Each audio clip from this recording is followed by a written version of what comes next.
প্রিয় সপ্তম শ্রেণীর শিক্ষার্থীরা সবাইকে স্বাগতম জানাচ্ছি। তোমাদের গণিত বিষয়ে 61 পৃষ্ঠায় যে একক কাজটা দেওয়া আছে সেই একক কাজটা সমাধান করব। এখানে বলেছে দুইটা একক কাজ দেওয়া আছে। গ্রিডের সাহায্যে 5/2 ও 4/7 মাঝে কোনটি বড় সেটি নির্ণয় করো। গ্রিডের সাহায্যে নির্ণয় করো 24/1 ও 48/1 মাঝে কোনটি বড়। তো গ্রিডের সাহায্যে নির্ণয় করার আগে আমরা একটু দেখে নেই যে দুটি ভগ্নাংশ বড় বা ছোট হওয়ার যে শর্ত। ধরো তোমার কাছে একটা ভগ্নাংশ আছে যে 5/2 এবং আরেকটা আছে 4/3। এখন এই দুটা ভগ্নাংশের মধ্যে কোনটি বড় কোনটি ছোট কীভাবে নির্ণয় করবা? নির্ণয় করার নিয়ম হচ্ছে এই যে হর 5 এবং 4 এর লসাগু নির্ণয় করতে হবে। তাহলে 4 আর 5-এর লসাগু এখানে আমরা জানি যে একবার যায়। তো এখানে যদি এই দুটো গুণ করি তাহলে 4 আর 5-এর লসাগু হবে এখানে 20।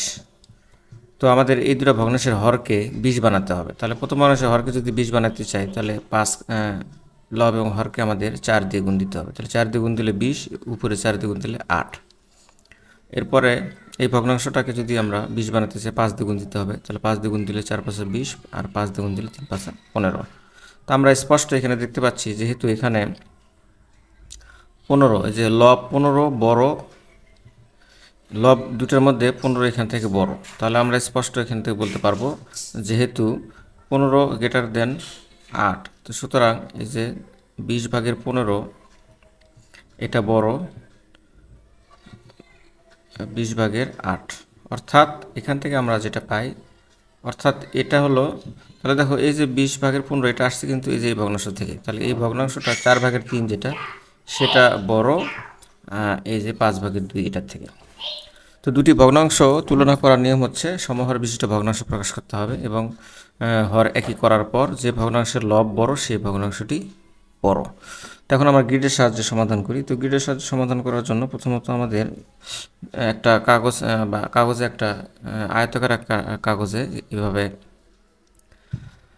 একটা আয়ত আঁকতে হবে এবং 5 ভাগে ভাগ করতে হবে। যেহেতু এটা 5/2, তাহলে এই আয়তাকার কাগজটাকে 5 ভাগে ভাগ করতে হবে, অর্থাৎ অথবা খাতায় তোমরা একটা ছবি এরকম আঁকবা, এঁকে সেটাকে 5 ভাগে ভাগ করবা এবং এখানে যেহেতু 5/2 বলেছে তাহলে 5/2 ভাগ আমাদের রং করে দিতে হবে। তাহলে এই যে রং করা অংশটাকে আমরা বলবো এখানে 5/2।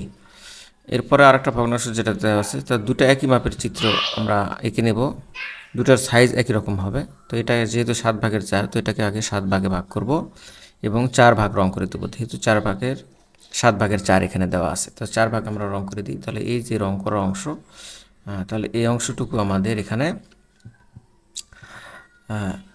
7/4। তো এখন এই যে দুটা ভগ্নাংশের যে হর 7 এবং 5, এই দুটা ভগ্নাংশের লসাগু নির্ণয় করতে হবে। তো লসাগু হচ্ছে এখানে 35। তাহলে এখন এই দুটা চিত্রকে 35 ভাগে ভাগ করতে হবে।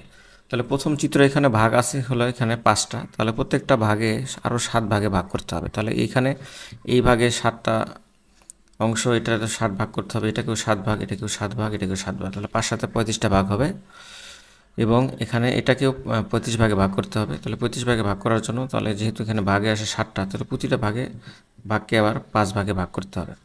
তাহলে আমরা করি এটা। তাহলে প্রথম চিত্রটাকে আমরা 35 ভাগে ভাগ করে দিলাম। তো 35 ভাগে ভাগ করার পর দেখো রং করা অংশ কিন্তু হয়ে গেছে এখানে 7 আর 7 14 ভাগ। তাহলে 5/2 থেকে আমরা লিখতে পারি 35/14, অর্থাৎ লব এবং হরে এখানে কিন্তু আমরা 7 দিয়ে গুণ দিয়েছি। এরপরে দেখো এটাকেও আমাদের 35 ভাগে ভাগ করতে হবে। 35 ভাগে ভাগ করার পর তাহলে রং করা অংশ হচ্ছে 20। তার মানে দেখো এই যে নিচের হরকে 35 বানানোর জন্য লব এবং হরকে আমাদের 5 দিয়ে গুণ দেওয়া লাগছে। তাহলে দেখো এখন দুটা ভগ্নাংশ সমহর বিশিষ্ট হয়ে গেছে, কারণ এই দুইটা ভগ্নাংশের হর হচ্ছে একই, অর্থাৎ এখানে 35। তাহলে গ্রিড থেকে দেখা যায় যে দেখো যদি হর যদি একই হয় তাহলে সে যে ভগ্নাংশের হর বড় লব বড় সেটাই বড়। তাহলে দেখো এই দুটা ভগ্নাংশের লব এখানে 20, তার মানে এটা বড়।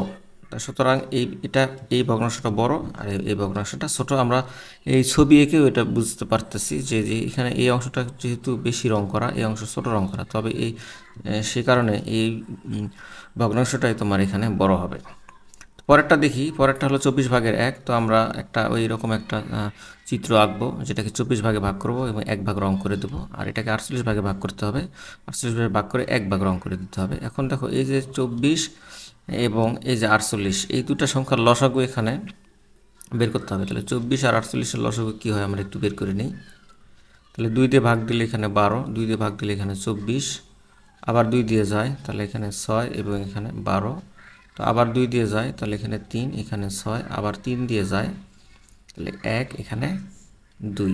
তাহলে দেখো 3 দুগুণে 6, 6 দুগুণে 12, 12 দুগুণে 24, 24 দুগুণে 48, তাহলে লসাগু হচ্ছে এখানে 48। তাহলে আমাদের এই যে এটা তো 48 আসেই, তো এটাকে আমাদের 48 বানাতে হবে। তার মানে 48 বানানোর অর্থ হচ্ছে এখানে যে 24টা ঘর আছে, তো এই 24টা ঘরকে আমাদের 48টা ঘরে রূপান্তর করতে হবে। অর্থাৎ একটা ঘরের ভিতরে আরও একটা করে ঘর রাখতে হবে, যে এভাবে একটা ঘর, এভাবে 48টা ঘর বানাতে হবে। আর এটা তো 48টা আসেই, তাহলে আমরা যেহেতু লসাগু পেলাম 48, তো আমাদের এখানে এই যে এটাকে 48টা ঘরে রূপান্তর করতে হবে। যেহেতু আমাদের এই যে এক ঘরকে আমরা 2 ঘরে রূপান্তর করেছি, মানে 48 ঘর হয়েছে, তাহলে আমাদের হয়ে গেল 48/2।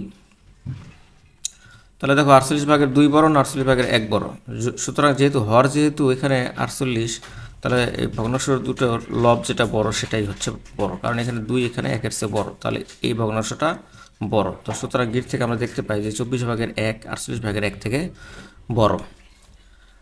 তো এইভাবে আমরা গ্রিডের সাহায্যে যে কোনো ভগ্নাংশ থাকলে গ্রিড একে আমরা এই কম্পেয়ার করতে পারি কোনটা বড় কোনটা ছোট। তো গ্রিড আঁকার আগে তোমাদেরকে অবশ্যই দুটো একই মাপের চিত্র রেখে নিতে হবে। তো আশা করি তোমরা বুঝতে পেরেছো।